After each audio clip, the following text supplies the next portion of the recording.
Hi everyone! Welcome back sa aking YouTube channel. For today's video, ituturo ko po sa inyo kung paano mag-convert ng GoStars papunta sa GCash. Gamit lang ang load or Sodexo Pass dito sa Tong It's Go. Super mabilis lang guys, kaya kung ikaw ay interesado sa video ito, panoorin mo ito hanggang sa dulo.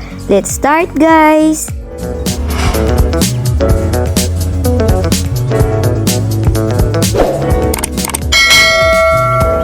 Sa mga nagtatanong po na pwede bang makapag-convert sa GCash dito sa Tong It's Go, yes po guys. So panoorin nyo po ang video ito guys dahil ito nang sagot sa mga katanungan ninyo. So wag na nating patagalin pa. So first po guys, may minimum po sa pag-top up dito or pag-convert. Ang minimum po dito ay 100 pesos. So dapat meron ka ng 100 GoStars. I-tap na po natin ang GoStars. So makikita nyo po dito na meron po akong gift button. Kapag wala po kayong gift button, ito lang po ang solusyon nyo. Maglaro po kayo dito sa tournament, group, color game, or Tong It's ng 10 times or 15 times at lalabas na po yung gift button. So balik po tayo, itap na po natin itong gift button.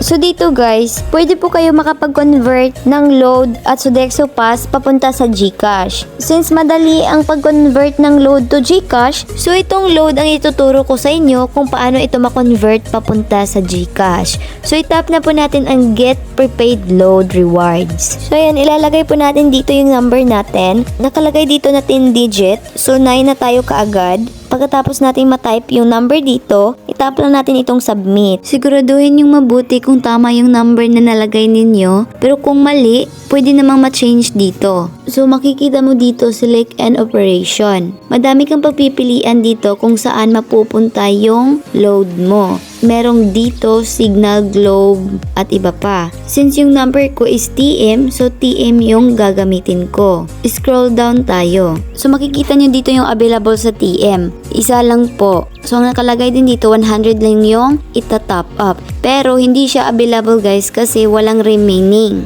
na pagta-top upan.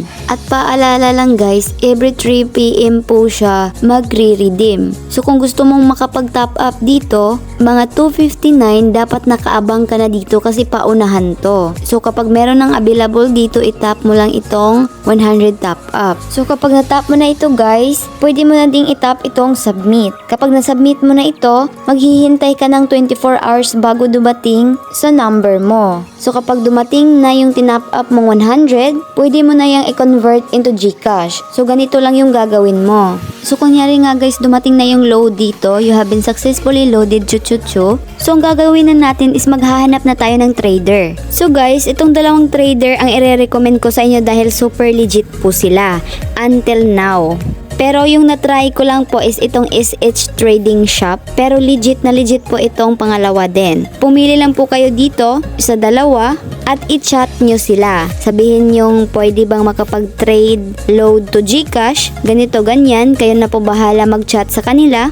Kasi sasabihin niya nila after na isend mo yung load sa kanila para ikaw naman yung sisinda nila sa GCash. So ganun lang guys. Pwede ding SH Trading Shop na lang yung itry nyo. Ilalagay ko na lang sa description box sa baba or sa comment section yung link ng Facebook page nila. So ganun lang po kadali guys. Mag-convert ng Tong It's Go GoStars to GCash. At guys, kung gusto niyo mag-download ng Tong It's Go app, yung link nasa description box sa baba or sa comment section po. At siguraduhin niyo pong nakapag-sign in kayo gamit ang iyong Gmail account at mag-login araw-araw. Dito na lang po tayo guys. Sana natulungan ko po kayo. Thank you for watching. God bless you all.